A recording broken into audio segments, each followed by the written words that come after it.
नमस्कार बंधुगण, आपणकु आमर एई चैनल को स्वागत। आज आमे आलोचना करिबा तुला राशि पई मार्च 2026 मासटी किपरि रहिबो। ग्रहमानंकर चलन आपणक जीवन रे की प्रभाव पकाइबो आसंतु जानिबा। मार्च 2026 रे तुला राशिर व्यक्तिविशेषंक पई स्वास्थ्य एवं ग्रह चलनर स्थिति बेस गुरुत्वपूर्ण रहिबो।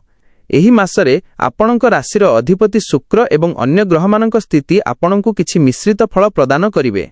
आपणक पंचम भावरे शनि और राहुंक जुति कारणरू मानसिक चिंता बढ़ी पारे। पेट संबंधी समस्या प्रति सतर्क रहिबाकु हेबो।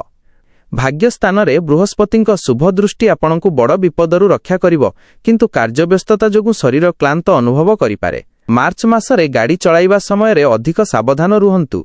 मानसिक शांति पई प्रतिदिन किछि समय ध्यान मेडिटेशन करंतु। प्रतिकार प्रति शनिवार दिन हनुमान चालीसा पाठ करंतु एवं असहाय लोकंकु सहाय्य करंतु। एहा द्वारा ग्रह दोष खंडन हेबो। मार्च 2026 रे तुला राशिर व्यक्तिविशेषंक क्यारियर एवं ग्रह चलन बेस घटनाबहुल रहिबो। दशम भाव कर्मस्थान एवं भाग्यस्थानर ग्रह स्थिति आपणकु नुआ सुजोग देबा सह किछि चैलेंज मध्य आनी पारे।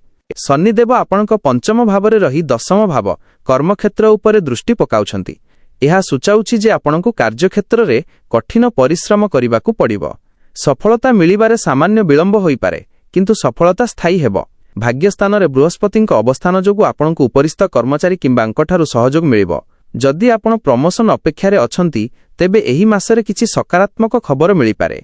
मासर मध्यभागरे बुधंक चलन जोगु व्यवसाय करुथिबा व्यक्तिंक पई नुआ चुक्ति डील स्वाक्षर करिवार जोग रहिछि। शुक्रंक स्थिति जोगु आपण अलसुआ अनुभव करिपारंती, जहा आपणकु प्रभावित करिपारे।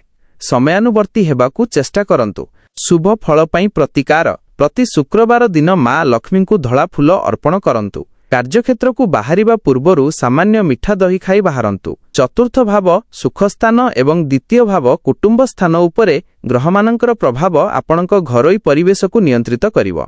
बृहस्पतिंक शुभ दृष्टि जोगु परिवार रे कौनसी मांगलिक कार्य यथा बाहाघर बा व्रतघरर योजना होई पारे। परिवारर बड़ सदस्यंकठारु आशीर्वाद और सहयोग मिलिबो।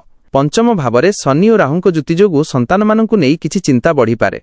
सेमानंक पाठपढ़ा बा स्वास्थ्य प्रति ध्यान देबाकु पड़िबो। मंगलंक स्थिति जोगु बेले बेले कथाबार्तारे कर्कशता आसीपारे, जहा भाई भौणींक सह सामान्य मनमालिन्य सृष्टि करिपारे। मार्च 2026 रे तुला राशिर आर्थिक स्थिति फाइनान्स पई ग्रहमानंकर चलन बेस मिश्रित रहिबो। गोटिए पटे आयर नुआ सुजोग मिलिबो, किंतु अन्य पटे अनावश्यक खर्च आपणकु चिंतारे पकाई पारे। भाग्यस्थान रे बृहस्पतिंक अवस्थान आपणक पई एक सुरक्षा कवच परि काम करिवो। अटकी रहिथिबा टंका फेरस्ट मिलिबार संभावना अछि एवं पैतृक संपत्तिरु लाभ मिलि पारे। पंचम भावरे शनि और राहुंक जुति जोगु शेयर मार्केट लटेरी बा क्रिप्टो भली अनिश्चित निवेशरु दूरेई रहिबा भल। एही समय रे बड़ धरणर विनियोग कले क्षति हेबार भय रहिछि। आपणक राशिर अधिपति शुक्र मार्च मासरे आपणकु विलासपूर्ण जिनिस पई खर्च कराई पारंती, तेणु बजेट प्रति ध्यान देबा जरूरी। मार्च 15 तारिख परे आर्थिक कारोबार समय रे कौनसी कागजपत्र रे बिना पढ़ी दस्तखत करंतु नहीं। काहाकु बड़ अंकर उधार देबा पूर्वरु दुईथर चिंता करंतु, कारण सेही टंका फेरी पाइबा कष्टकर होई पारे। तुला राशिर छात्र छात्रींक पई पाठपढ़ा एजुकेशन एवं विद्या क्षेत्र रे ग्रहमानंकर स्थिति बेस महत्वपूर्ण रहिबो। पंचम भावरे शनि एवं राहुंक उपस्थिति आपणक एकाग्रता कंसंट्रेशन उपरे प्रभाव पकाई पारे। बुध हेउछंती बुद्धिर कारक। मार्च मासरे बुधंक शुभ स्थिति जोगु आपणकर स्मरण शक्ति वृद्धि पाइबो। जटिल विषयगुड़ी को बुझिबारे सहज हेबो। पंचम भावरे शनि राहुंक जुति जोगु पाठपढ़ारु मन दूरेई जाई पारे किंबा सोशल मीडिया रे अधिक समय नष्ट होई पारे। एहा भ्रम सृष्टि करिबार संकेत देउछि। बृहस्पतिंक दृष्टि जोगु जेउ माने उच्च शिक्षा हायर स्टडीज पई प्रस्तुत हेउछंती सेमानंकु भल सुजोग मिलिबो। मार्च 2026 रे तुला राशिर व्यक्तिविशेषंक पई बंधु मिलन एवं सामाजिक जीवन फ्रेंड्स सोशल लाइफ बेस उत्साहजनक रहिबो। आपणक राशिरु एकादश भाव लाभ और मित्र स्थान एवं सप्तम भावर ग्रह स्थिति बंधुमानंक सह संपर्क को प्रभावित करिवो। भाग्य स्थान रे थिबा बृहस्पति आपणक मित्र स्थान को शुभ दृष्टि देउछंती।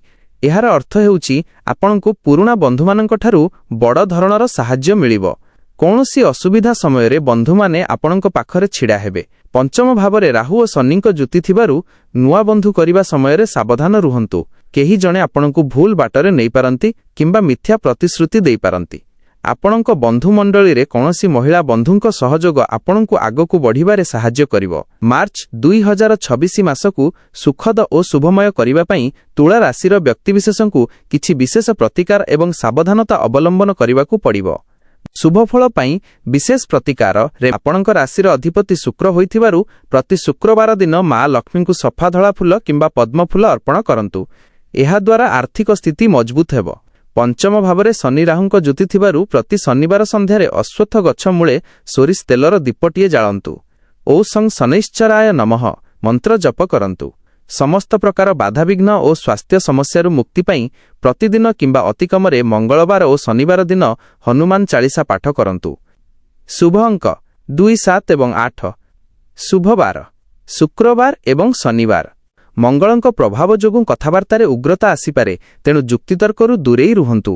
ଏହି ମାସରେ ସ୍ୱାସ୍ଥ୍ୟ ଓ ମାନସିକ ଶାନ୍ତି ପାଇଁ କୌଣସି ପ୍ରକାରର ବ୍ୟସନ ବା ନିଶାଦ୍ରବ୍ୟ ଗ୍ରହଣ କରନ୍ତୁ ନାହିଁ। ଅଜଣା ବ୍ୟକ୍ତିଙ୍କ ଉପରେ ଅତିଶୀଘ୍ର ବିଶ୍ୱାସ କରି ଟଙ୍କା ବିନିଯୋଗ କରନ୍ତୁ ନାହିଁ। ମାସିକ ସୁଖ ସମୃଦ୍ଧି ପାଇଁ ଗୁରୁମନ୍ତ୍ର ପ୍ରତିଦିନ ସକାଳେ ଘରୁ ବାହାରିବା ପୂର୍ବରୁ ନିଜ ପିତାମାତାଙ୍କ ଆଶୀର୍ବାଦ ନିଅନ୍ତୁ। ଏହା ଆପଣଙ୍କର ଆତ୍ମବିଶ୍ୱାସ ବଢ଼ାଇବ ଏବଂ ବୃହସ୍ପତିଙ୍କ ଶୁଭଫଳ ପ୍ରଦାନ କରିବ। ଆଶା କରୁଛି ଏହି ତଥ୍ୟ ଆପଣଙ୍କ ପାଇଁ ସହାୟକ ହେବ। ଯଦି ଭିଡିଓଟି ଭଲ ଲାଗିଥାଏ ତେବେ ଲାଇକ୍, ସେୟାର ଏବଂ ଚ୍ୟାନେଲକୁ ସବସ୍କ୍ରାଇବ୍ କରିବାକୁ ଭୁଲନ୍ତୁ ନାହିଁ। ଧନ୍ୟବାଦ।